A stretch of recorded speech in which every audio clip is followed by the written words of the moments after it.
చూపిస్తాను.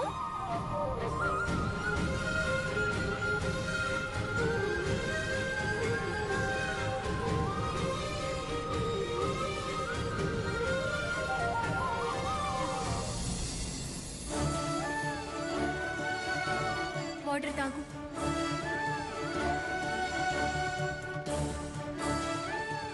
మంచి ధరని టీవీ చూడు.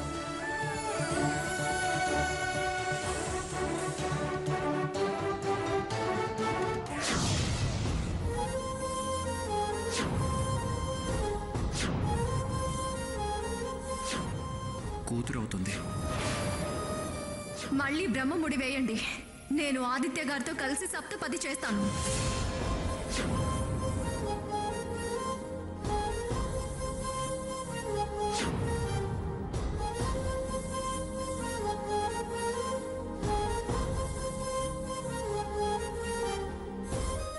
అమ్మా, నువ్వు నిన్నటి నుంచి ఏం తినలేదు. దుఃఖం కడుపు నింపుతుందా చెప్పు? మంచో చెడు అక్క తన దారి తను చూసుకుంది. మన దాన్న మనల్ని వెళ్ళమంది.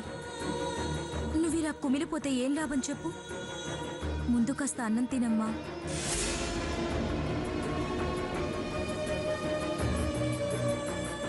చూస్తూ ఉండగా కన్న కూతురు జీవితం నాశనం అయిపోతూ ఉంటే ఏమీ చేయలేకపోయానే అన్న బాధ నన్ను ఉక్కిరి బిక్కిరి చేస్తూ ఉంటే అన్నం ఎలా తినగలనే? నాకు నా బతుకు మీద విరక్తి కలుగుతుంది. ఎంగిలి పడాలనిపించడం లేదు. ఏకంగా పైకే వెళ్ళిపోవాలనిపిస్తోంది. ఎవరికేమనిపించినా అవేమీ మనం అనుకున్నట్టు జరగవు. అంతా ఆ భగవంతుడి నిర్ణయం ప్రకారమే జరుగుతాయి. దాని బతుకు దాని నిర్ణయం ఉంది కదే. అదంతా దేవుడి నిర్ణయం అమ్మా. కొన్ని సందర్భాల్లో మనం ఆ నిర్ణయాలు మనవి అనుకుంటాం, అంతే. అమ్మా, నువ్వు అక్క గురించి ఆలోచిస్తే ఎలా? నీ ఆరోగ్యం గురించి కూడా కాస్త ఆలోచించు.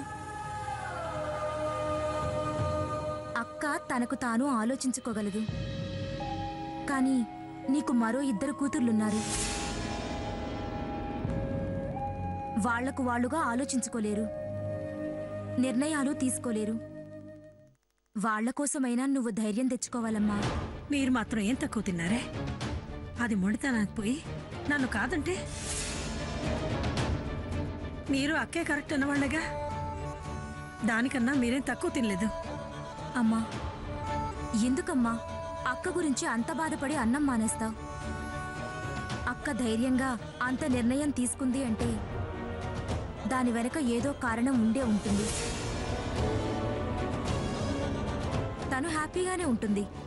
మనం బాధపడటం ఎందుకు? నా మాట వినమ్మా, అన్నం తినమ్మా. నేను తిన్నే, నన్ను బలవంతం పెట్టకు. నేను ఆకలికి తట్టుకోలేకపోతున్నానమ్మా.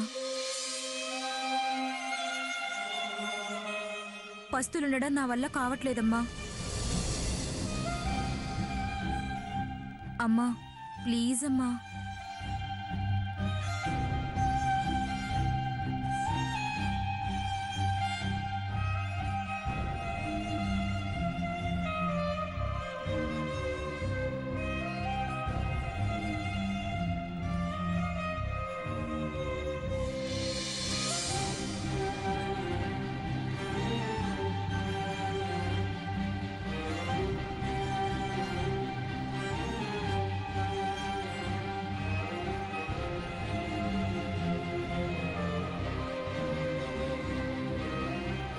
తినమ్మా.